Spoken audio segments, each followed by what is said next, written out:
नमस्कार.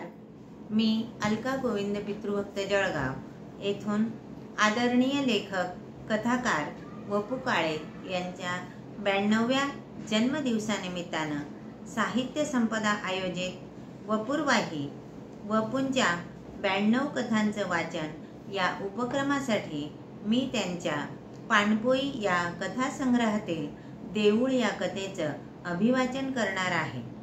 कथेचं शीर्षक आहे देऊळ. मन आनंदानं वाहू लागलं. म्हणजे मला देवळात जावंसं वाटतं. कोणत्याही गरजेसाठी, याचनेसाठी कुणासमोर तरी उभं राहावं लागणं यासारखी मानहानी नाही. निरपेक्ष भेटीची शान वेगळीच असते. किंबहुना तीच खरी भेट. आयुष्यातल्या मागण्या संपणं ही आनंद पर्वणी. मी देवळात जातो. सरळ सरळ मान वर करून आराध्य दैवताचा चेहरा पाहतो. याचना नाही, मग खाली मान कशासाठी? म्हणूनच देवळातून बाहेर पडताना मी जास्त हलका होतो. मागण्या नाहीत म्हणून नवस बोलण्याची खंत नाही, फेडायची धास्ती नाही. माझी देऊळ भेट म्हणजे न मागता जे जे मिळालं त्याची ती एक्नॉलेजमेंट सारखी पावती असते. देवळाच्या समोर तो बसलेला असायचा. जेमतेम 8x10चं बैठक कौलारू घर.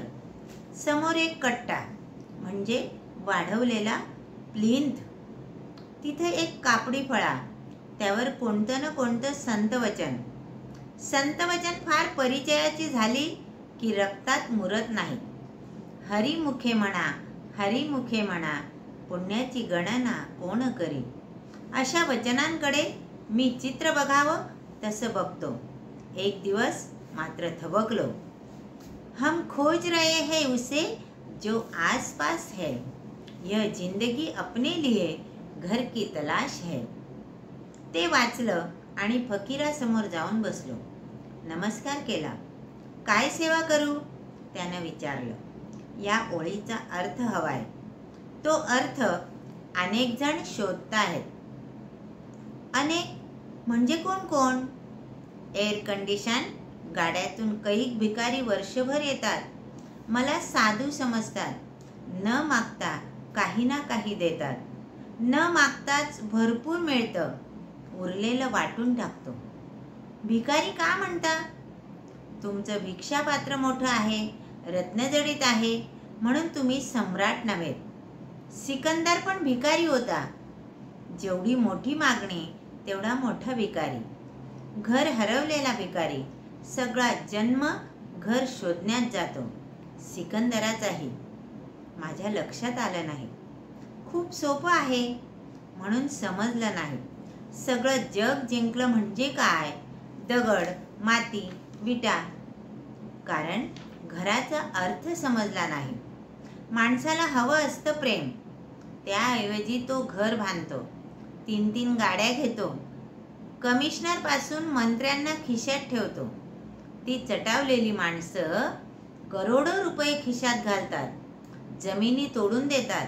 पण त्या माणसाला आपलं मन देत नाही. सत्ता बदलली की नवे उमरे. आजूबाजूला वावरणारी जिवंत मनं, खळाळणारे प्रेमाचे झरे त्यांना दिसत नाहीत. तुफान प्रेम करणारी जितकी माणसं जोडाल तेवढी घरं तुमची झाली. भक्तीच्या अलीकडची प्रेमाची पायरी जिंका. पुढच्या पायरीवर परमात्मा आहे.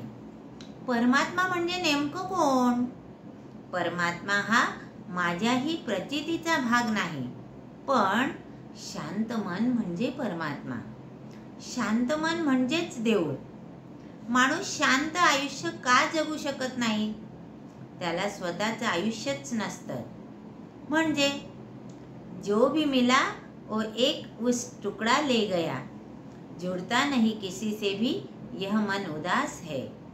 आता याचा अर्थ सांगतो. आपल्या आयुष्याचे सातत्यानं तुकडे होतात. आई, बाप, भावंड, पुढे पती किंवा पत्नी, मुलं आणि शिवाय तुम्ही जोडाल तेवढी माणसं. अखंड मन शांत असतं. तुम्ही जोडलेली माणसं एक एक तुकडा घेऊन जातात. खंडित मन शांत कसं राहील सांग? नातेवाईक, समाज यांच्यातून राहून मन शांत ठेवायचा उपाय आहे.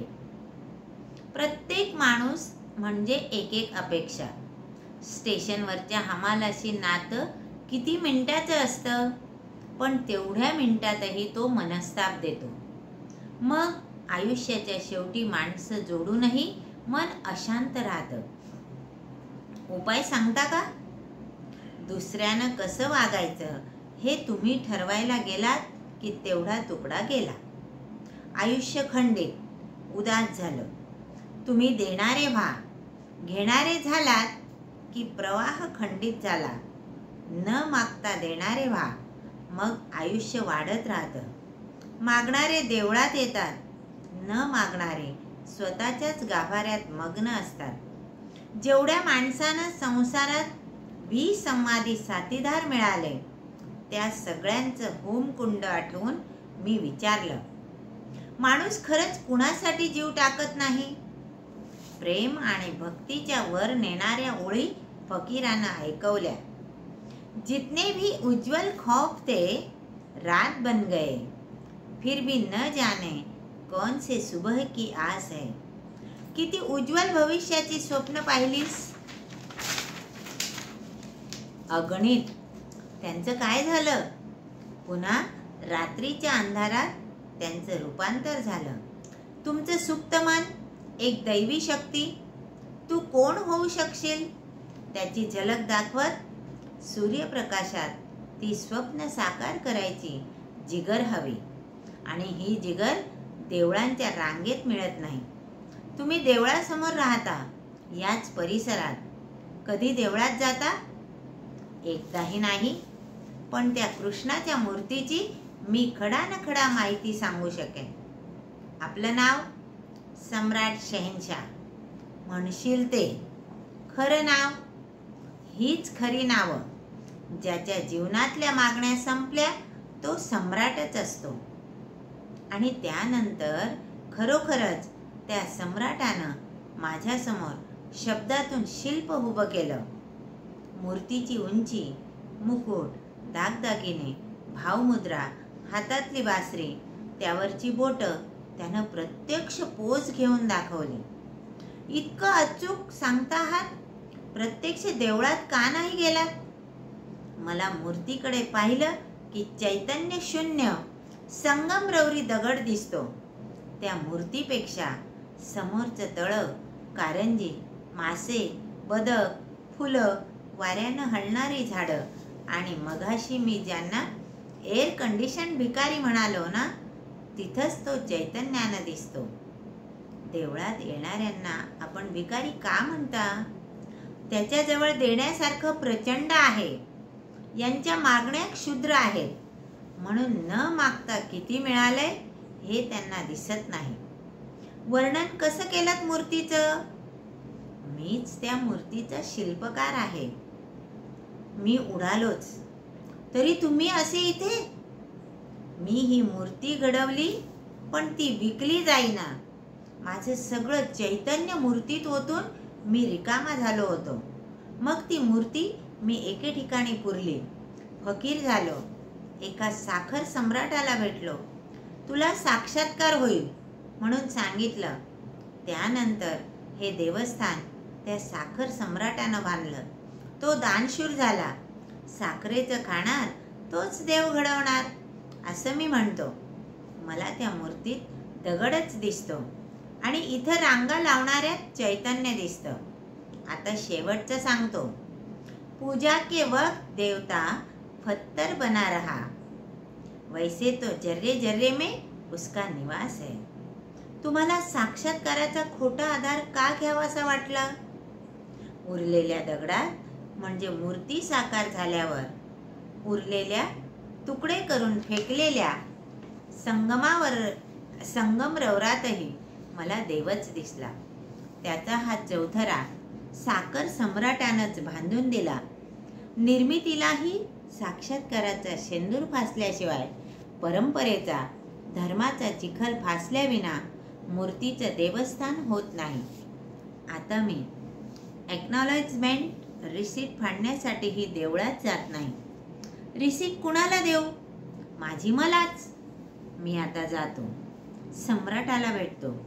जिथं प्रेम दिसतं तिथं चैतन्य दिसतं. मन अपार करुणेनं वाहू लागलं. वाऱ्याची झुळूक जरी आली तरी त्यांचं दर्शन घडलं की माझ्याच शरीराचं देऊळ होतं. माझ्याच शरीराचं देऊळ होतं आणि कृष्णाची बासरी ऐकू येते. धन्यवाद.